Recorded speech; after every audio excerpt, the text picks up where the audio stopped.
Hello, and welcome to The Anxious Adventurer. Thank you so much for joining me on this journey. I'm so thrilled you're here. I'm Katie Schlegel, your host of The Anxious Adventurer, and as you may have guessed, I am an anxious adventurer. I know that sounds contradicting, but I'm here to tell you that if the thought of traveling somewhere brings up those feelings of anxiety, you've come to the right place. I've traveled to over 17 countries around the world.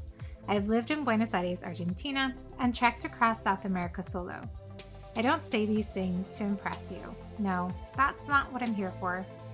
I say these things to let you know that every single one of those experiences had moments where my anxiety made me feel like I could not do it.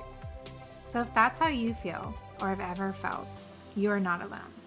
So I'm curious, dear anxious adventurer, on your many adventures around the world, have you ever had a week, or maybe it was an entire trip, where everything that could go wrong did go wrong? Well, that's what happened to me on my very first solo trip to South America. From the moment I started planning the trip to the first week I arrived to my destination, things just did not go according to plan. It definitely made me rethink my love of travel and almost made me throw in the towel. So in today's episode, I will lead you down a series of unfortunate events that ultimately left me stranded and alone in one of the largest cities in South America. It was a lesson I needed to learn, but not one I wanted to learn on my first trip traveling by myself. I will say this though, the events leading up to it and what happened after were truly synchronistic. They all happened for a reason so that I could see how miracles really do happen if you're open to receiving them. Throughout this episode, I will also be sprinkling in some travel safety tips as we travel along together. My hope is that you will learn from my mistakes, because I made a lot. But I'm getting ahead of myself. So without further ado, I want you to grab your passport because we're about to head to one of my most favorite cities on this planet, Buenos Aires, Argentina.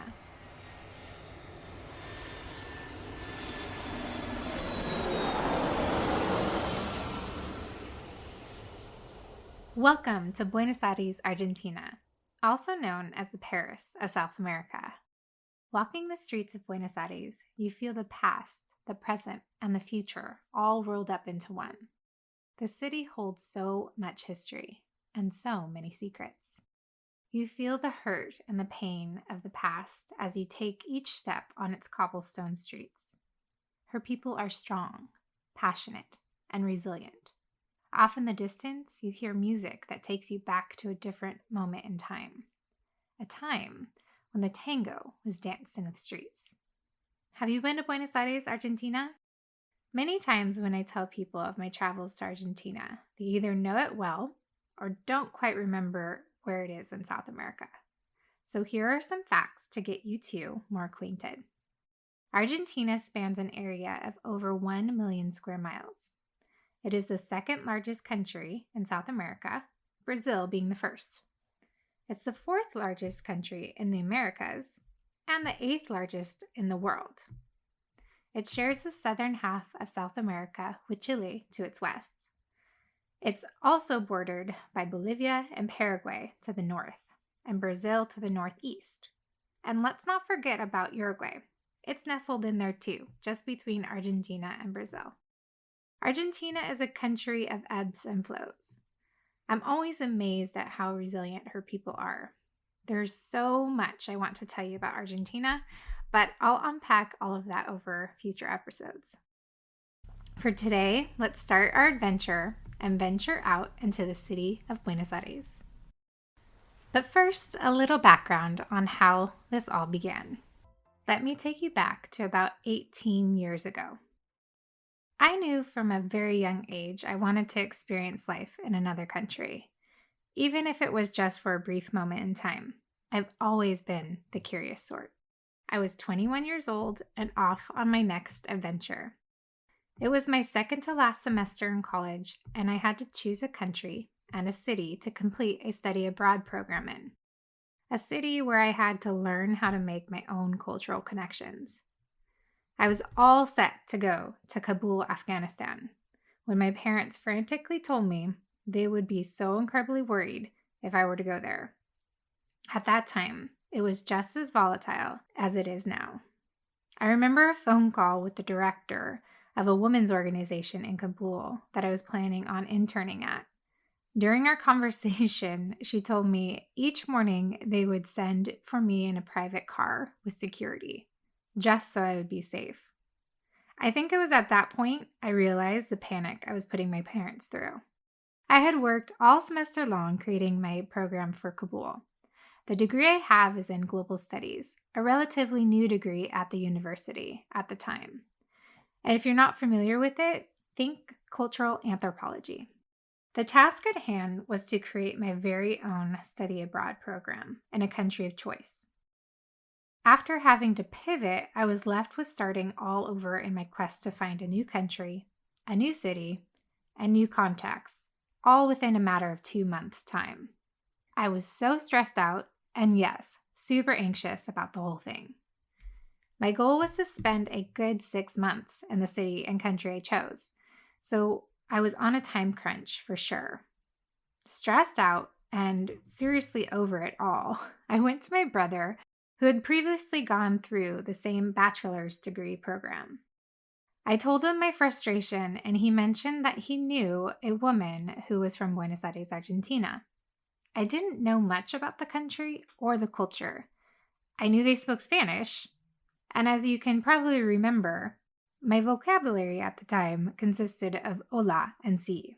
But with no other options coming to me, I agreed to a meeting. When I sat down with her, I started to explain my predicament. And guess what? Within a matter of an hour's time, she had called a friend of hers in Buenos Aires, set up a homestay with her, and basically told me I better go buy my ticket because people were waiting for me in Buenos Aires, Argentina. I felt like I was in a whirlwind. It all happened so quickly, but I had to commit to something or I wouldn't complete my degree. So I packed my bags, and really not knowing anything about the country or her people, I got on a plane by myself and flew to Buenos Aires. Back then, packing and suitcases were not as efficient as they are now. Plus, I had a whole duffel bag of just books for my studies, since I had no time to do research beforehand. When I set foot in Buenos Aires, I was literally cursing myself for bringing so many heavy books. I remember not being able to find a trolley for my bags, so I dragged my duffel bag full of books to the immigration area. I was huffing and puffing and about to collapse. Then the guy checking the bags asked me something in Spanish. Well, that did it. I fell apart. I was exhausted from the 16-plus hour flight. I didn't know any Spanish and had the heaviest bag on earth. At that point, I collapsed and started to cry. What the hell did I get myself into? I am not ready for this, I thought. This was a huge mistake, and my anxiety started to bubble up. He must have sensed or seen my panic. I'm sure I had the worst look on my face. He told me what I could only assume was relax in Spanish and showed me what I needed to do to pass through immigration through a lot of hand gestures. Thank goodness for body language. He helped me with my bags and sent me on my way with a wave and a smile. The first couple days in the city continued to be a whirlwind. I thought I was staying with someone who spoke English, and Karina, my host sister, thought I spoke at least a little bit of Spanish. Looking back on it, it must have been so comical watching us interact in those very first few days. Spanish-English dictionary in hand, translating each other's sentences piece by piece. What patience she must have had to have with me. This was before Google Translate or really anything on the internet that could help. Frustrated and feeling really alone, I wanted to give up and head back home. I didn't care about getting a degree or anything really at that point in time. I just wanted the comfort of my home and my mom. But then I remembered something my mom said to me when I first set off to college. She said, "Katie, if it's too hard and you can't do it, you can always come back home." It sounds like a way out, doesn't it? But in its own brilliant way, it made me feel like I could do it. And if I couldn't, I could always go back home if I wanted to. With new resilience, I somehow found a 2-week deep dive course in Spanish. However, it was in the city center. And here's where I'll pause and let you in on some fun facts about Buenos Aires. Buenos Aires can be translated as fair winds or good airs, but the former was the meaning intended by the founders in the 16th century. On any given day, the city has a ton that is going on, from political protest marches in the streets to tango being danced on the subway. Yep, trust me, I've seen it, and it's pretty amazing how they keep their balance and don't hit anyone in the process. Every weekend, you can find several fairs going on in different parts of the city, from San Telmo to Recoleta to Palermo. And all these neighborhoods have amazing architecture and are full of life. It's also known as a city that never sleeps. They eat late, they stay out late, and get up and do it all again the next day. It has so much life and energy. Her people are known as porteños, or translated to people or person of the port. They, like their Uruguayan neighbors, drink mate every day.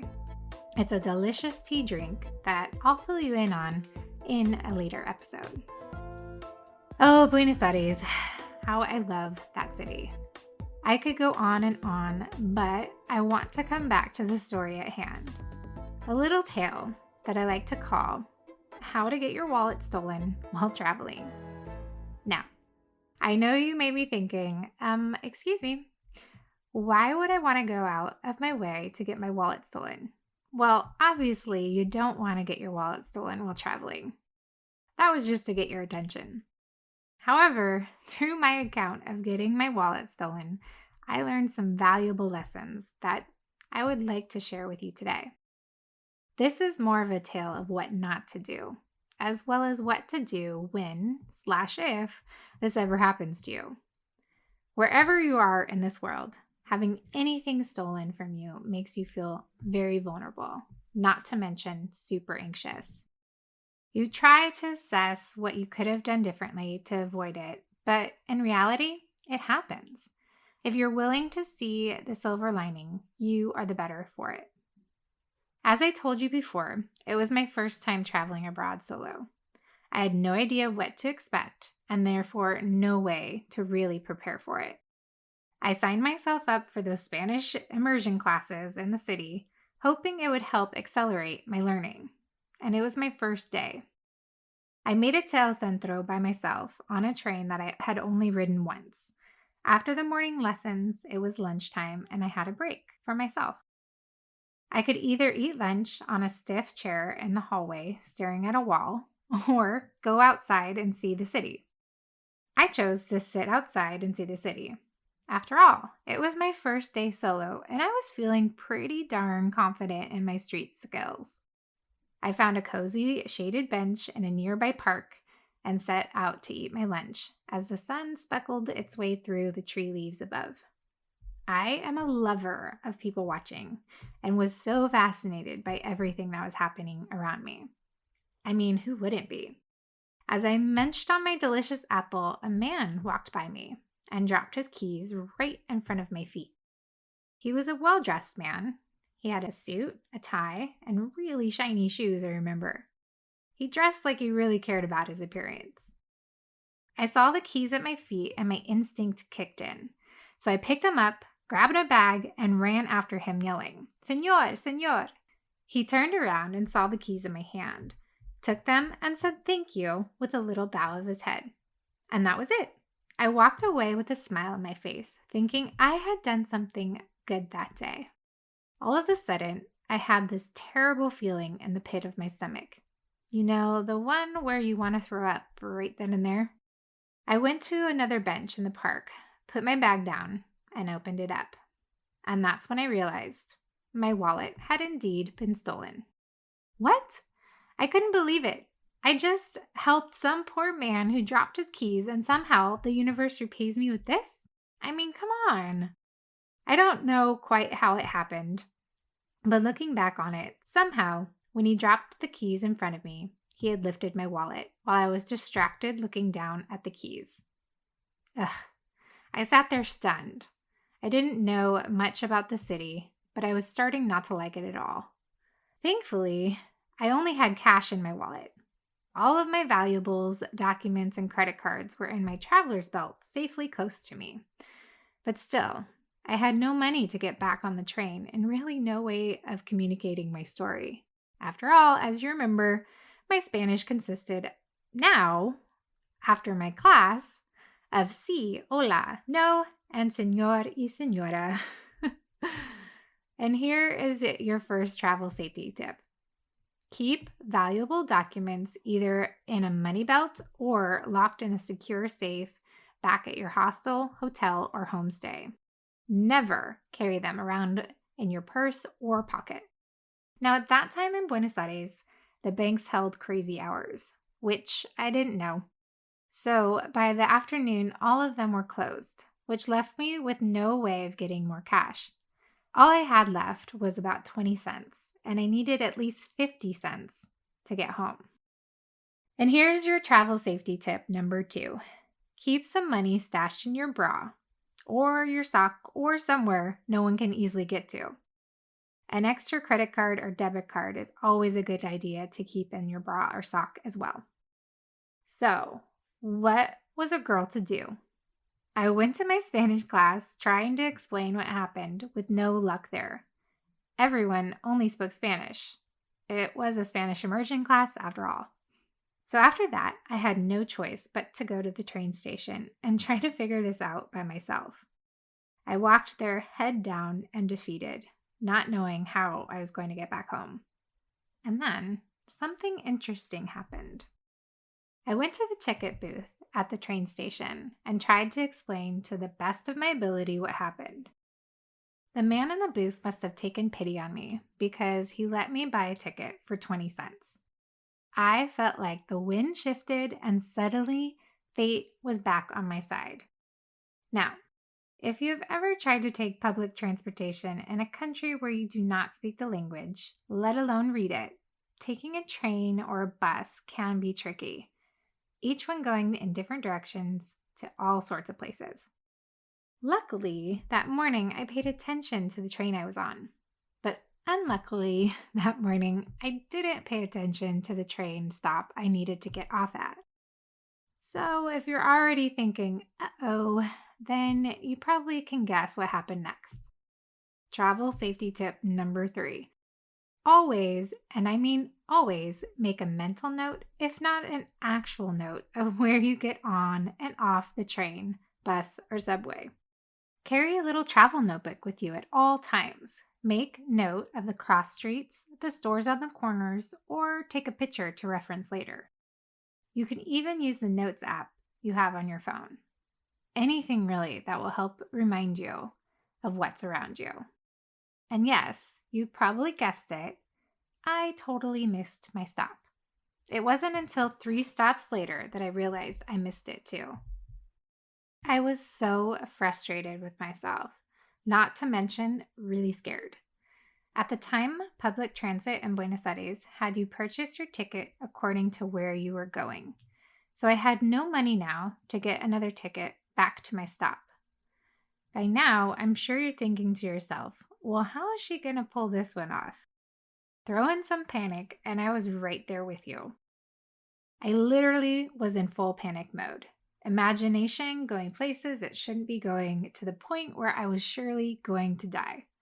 Talk about your anxiety attack.